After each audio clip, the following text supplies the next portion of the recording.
What? You think I have multiple personalities or something? I think there's a part of you that steps in when things feel like too much. And that part of me dresses you up like Winnie the Pooh? Not me, Brad. You. What? The videos, the toys, the voice you don't recognize, that's still you. Just not the version of you sitting here right now. Now, why can't I remember it? Because when he's there, you're not. Winnie the Pooh? That part of you needed something safe, something simple, something that didn't hurt. And I just disappear? Not disappear. You split. Oh, hey everybody. Fabulous Me with Screen Freaks. Tonight we have... Bryanna Oswald. And Holly Bella. Okay, so y'all did not just hear that. That was... We can edit that out, right? I don't know how to edit. Damn it, Brad. So anyways, tonight we are doing a fantastic episode of the movie The Ring. The American version. Yes. Yes, the American version. With Naomi Watts was one of the main characters of that movie. This movie was... I absolutely loved it. I mean, this was one of my favorites.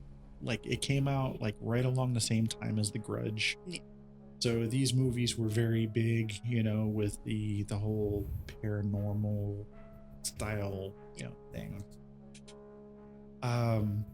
Movie opens up with two girls talking about, you know, going to this cabin and seeing this movie.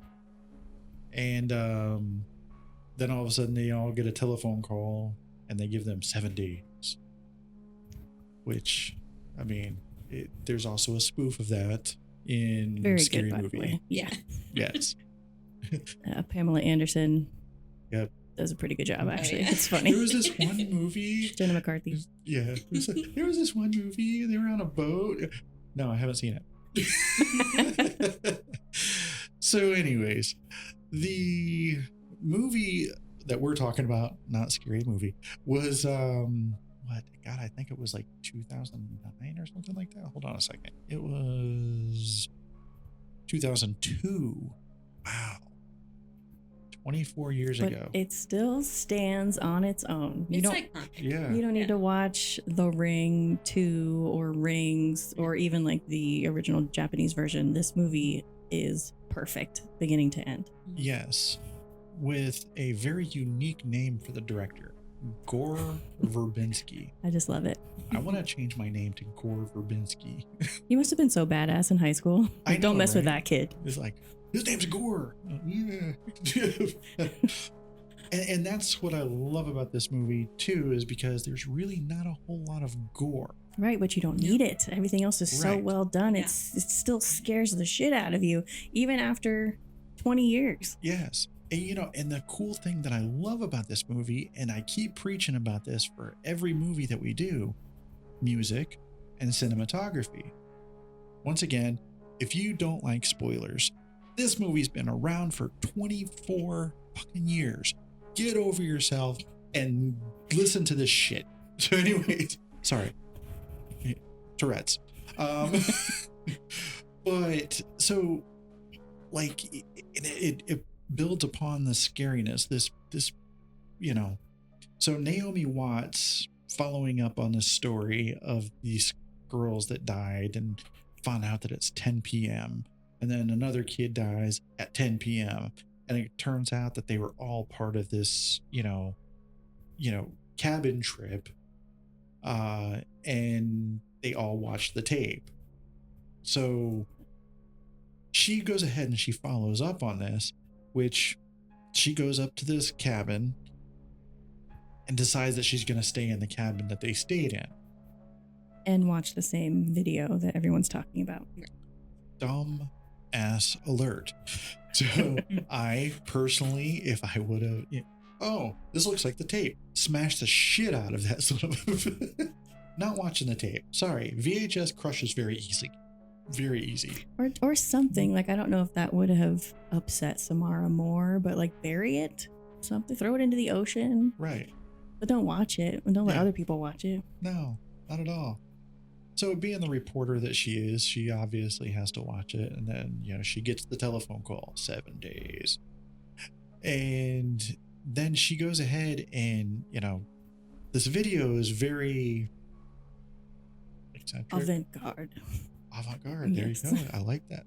So it's just like you see this fly flying around. You see this girl jumping off a cliff. Another woman is in a mirror combing her hair or brushing her hair.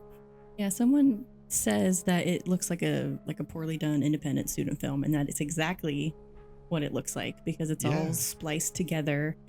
There's this violin in the back. It's just very subtle music, and it's like meant to be eerie, and then it just ends, and you're like, "What the heck was that?" That's very like. Yes. I'm a freshman in film school, and I that made is a like movie. an actual thing, though. It's the cinema of the unsettling. Yes. Is what they call it, and literally that's all it is. It's just these scenes or visuals and sound that just are meant to make you uncomfortable. That's it. That's all it's there for. Oh, absolutely. But it's the making of that video that was the most interesting to me. But we'll get to that. One thing that I really noticed throughout the whole entire movie is the coloring. Yes. It's all done in like a very eerie greenish blue. Exactly. Yes. And I think either the sky, the water, and I think that's all just like an homage to how water just permeates the whole film. Water is fucking everywhere. Yeah, very symbolic. And Very. dark. It's just so dark. It's in Seattle, which is perfect because it's just always raining and miserable there. Oh, now that I think about it, maybe since it was done in Seattle, it wasn't the lighting because that's just the way that Seattle looks. Everybody's miserable. They weren't even acting. I mean, I've watched a lot of MTV back in the day, and a lot of those MTV videos that came out of Seattle, they were green. I love how there's water everywhere, though. Just like at one point, water comes out of the phone. Yes. It Out spills of the TV. under the door. Out of the TV. It's just constantly raining. Everything is wet. Yes. Just all the time. There's other deaths that involve water as well. Yes. It's just There's also, if you really go into it, which I didn't really, there's rings everywhere. There's references to rings everywhere and horses. Yeah, it's subtle, like the clocks in the background, or like it looks like the eclipse kind of ring here and there. Her earrings and what she's wearing, just everywhere. There's just rings everywhere. guy picks up a coffee cup and there's a ring. Yep. Oh. Yeah. Right before he dies. Wow. See, little Easter eggs that I would have never picked up on. I mean, and that's, one of the great things about movies of, this old and, that are in this kind of genre is because they tell a great story, and it's not really a slow build because there's a very supernatural presence throughout the whole entire movie. Because she watched the movie, you're waiting, is something going to happen, or is something, what's going to happen next? Yeah. Well, stuff starts happening to her fairly immediately, but they're not jump scares. Right. Like her pictures or looking into a camera. It's all blurry. And they didn't do that like a jump scare. It's just like, that's weird. That's kind of creepy. Yeah. And then it happens to Aiden's dad. Yep. Eventually. And then, he was really doubting Naomi Watts' character for a long time. With them being exes, I mean, it kind of goes, with the territory. Anybody that has an ex, you just don't get along with them. And then next thing you know, they're calling you saying that their face is blurry in some pictures. And you're like, yeah, okay, whatever. But then he finally comes around, and the next thing you know, little boy Aiden watches the video, and she freaks the hell out. So unfortunately, everybody, it's been a while since I've actually seen that movie, so I kind of fell asleep right about there.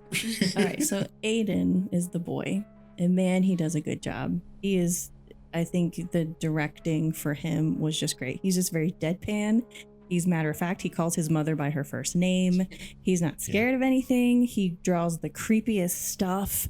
And he's just like, yeah, I saw it in a vision, or the little girl told me. And mom's like, what? And he's just like, yep, just very matter of fact. But like his dead eyes and stuff, and then the bags under his eyes, it's great. Like he carries the story pretty well.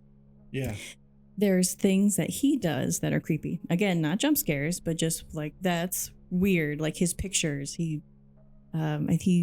so his cousin dies at the beginning of the movie. That's it was his best friend, and they were really close, and he draws her buried like in the ground. You can see her in the ground, and apparently he had drawn that a couple days before she died, so that just kind of adds to the eeriness. And then he's drawing regular drawings, and then he's just like scratching it out with I think it's just a black pen or like a black crayon, and he's just circling and circling and circling, and people's faces are being scratched out in that way. And it's just eerie. We don't quite know what that means yet until more towards the middle of the movie. And we find out that he has like visions. He saw the farm or cabin or whatever that his mom was going to go to before she got there. And she's like, how did you know? And he's like, the little girl told me. It's just, he's a cool character. And so, I mean, the whole entire movie centers, around those characters.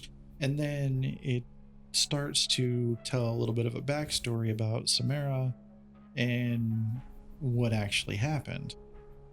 So I honestly, it was, like I said, and I'm kind of fuzzy here because I think some of the movie tells a little bit more of the story as well.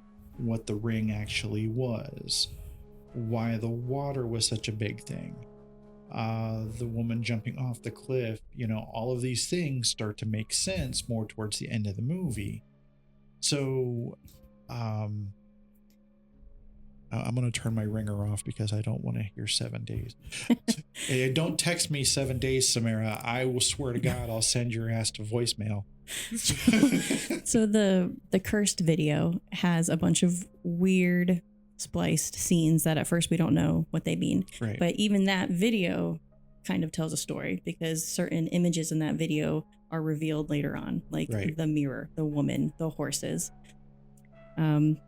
Eventually what we do understand, which I think is the coolest part, is that she's a journalist and she starts researching, and it kind of makes it more real. It brings like the concrete and the supernatural together. Yes. And it's got the X-Files kind of feel to it. It does.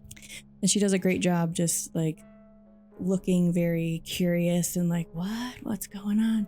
So what we find out is that there's an island, and that island is pictured in the cursed film. We find out that there's a couple, Anna Morgan and her husband Brian Cox. I forget his name. They tried for a child, but she kept having miscarriages, and then they go away and they come back with Samara.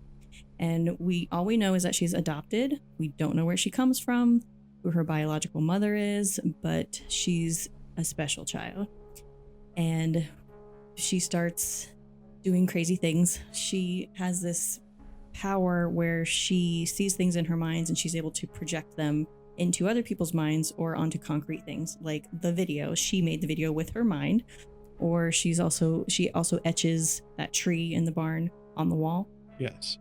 And pictures, like they were like X-ray looking pictures. I thought that was really cool because that was in her medical file, and I imagine someone was like, where did these come from? How did we get these? That wasn't really explained. And I guess there's a lot of theories, and it might be explained in Rings or The Ring 2. I didn't get that far, but there's theories stating that maybe Anna Morgan made a deal with the devil, or she sold her soul to have Samara, or that Samara's mom was evil. We don't know, but we do know that Samara is fucked up. She's very evil. Yes. And one of the cool things is there's footage of her in a psychiatric hospital, and she's being interviewed. By the way, that's the voice of Lilo from Lilo and Stitch. Really? Like the goat, Lilo and Stitch, Disney. Oh, okay. That's her. So once you know that, it kind of ruins it because she's so cute. So she's like, I can't help it. It won't stop. And that's kind of all we know. We just know that she doesn't sleep. Also, that was mentioned multiple times. I can't sleep. I don't sleep. And then Brian Cox says that as well. So all we know is that she's evil to be evil. Okay. She kind of likes inflicting pain on others. And she has no intention of stopping. And so eventually she drives her parents crazy.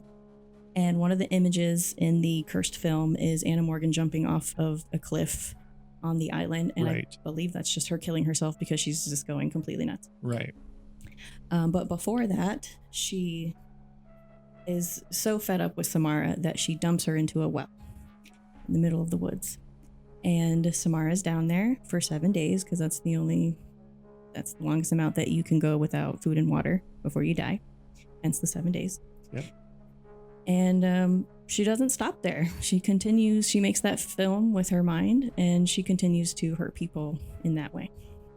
Which the ring is essentially her mom closing up that well. Yeah, it's like the slab over the well, so it kind of looks like an eclipse.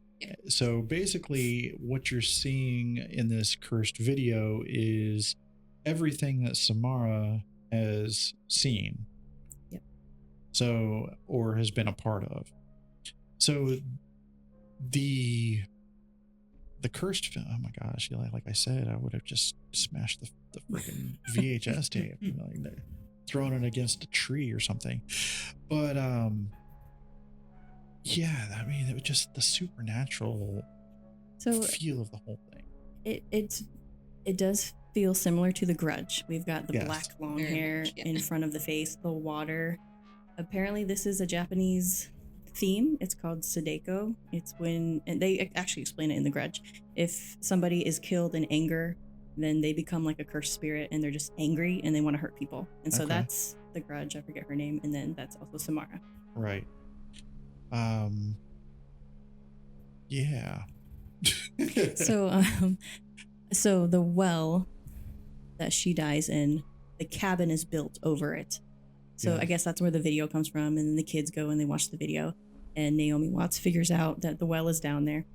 The tree, do you remember the red tree in the background? I think it's so cool. It's so well done. It's beautiful.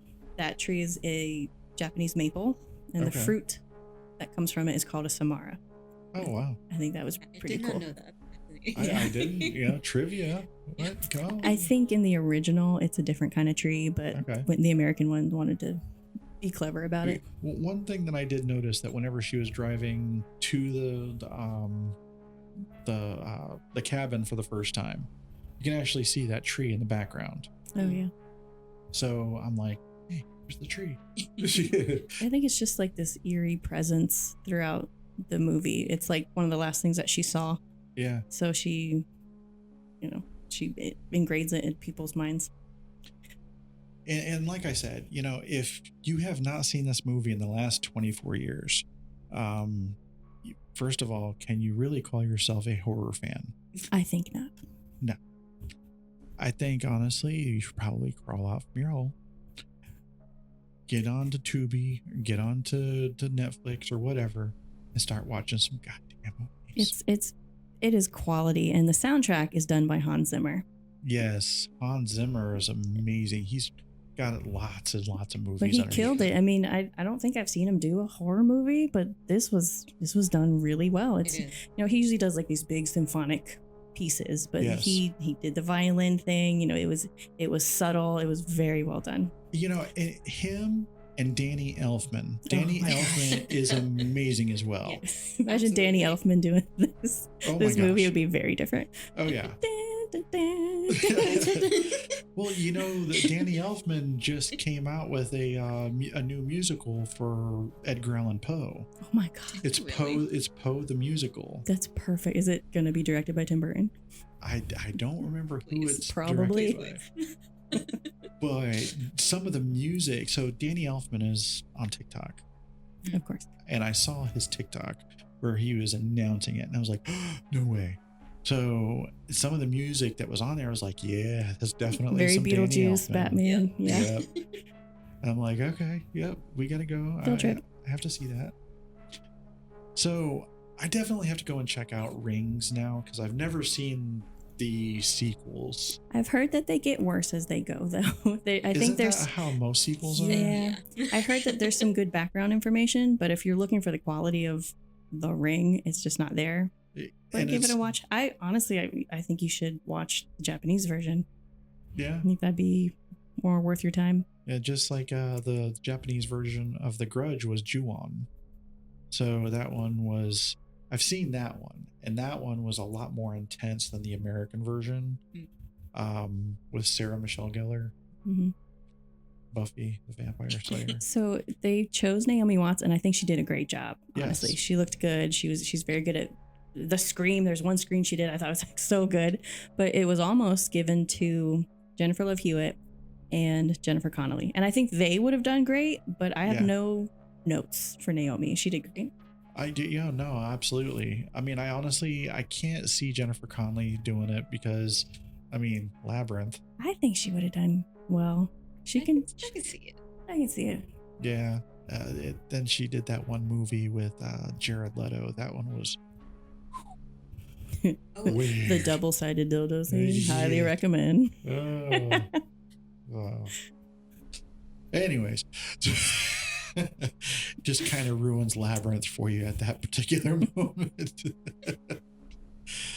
And then, God, what was it the other one? So Jennifer Love Hewitt. Jennifer Love Hewitt. She turned down the part because she didn't want to be a slasher queen. She had done something recently, like maybe Scream, and she's like, no, I don't want to be typecasted. Yeah, I could see that. But Naomi Watts, yeah, She did great. Absolutely nailed it. Yeah. And that scream that you were thinking about was whenever she saw Aiden watching the video for the first time. Yes. She screamed like it was really well done. Yeah, I was like, oh damn, there was some emotion in that. Yeah, she put some gumption on it. So. Oh, the same when she sees Noah later on when she finds him. He has watched the video. Okay. Yeah. She also does the iconic Yeah. I think something that we're missing is the Ring face. So after your 7 days is up, I don't know really what happens. I guess the theory is that Samara floods your brain with all these crazy images and you just kind of have a brain aneurysm or whatever. Right. But your face is distorted in the most gruesome, disturbing way. And I know when I think of the Ring, it's that face that I think of first, specifically the first time that we see it, which is the cousin that died, the very first person that died. She's in the closet. We open the closet. We see it. It's really gruesome. It's like for 1 second, we only get to see it, and her head tilts down or something. Yeah. And then we see that a couple times throughout the movie. Yep. But it's the first one that really gets you. Oh, absolutely.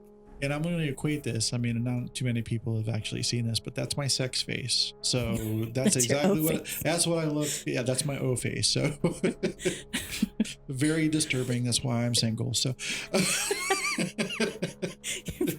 probably scared them all off. Probably either that or the Winnie the Pooh dolls. So many things. So many things. All right, everybody. Well, thank you very much for tuning in to yet another episode of Scream Freaks. Once again, we're going to go ahead and harp on this. Hit the like and the subscribe button so you can watch these things every Saturday at 9:30 a.m. Stop being a stick in the mud. Stop being an asshole. Stop being a dick. I had to stop so she could say that. But yes, definitely tune in, definitely keep up with the show, and for those of you who do, we absolutely love you. You're amazing. All right, everybody, thank you for tuning in to Scream Freaks, and as always, stay spooky.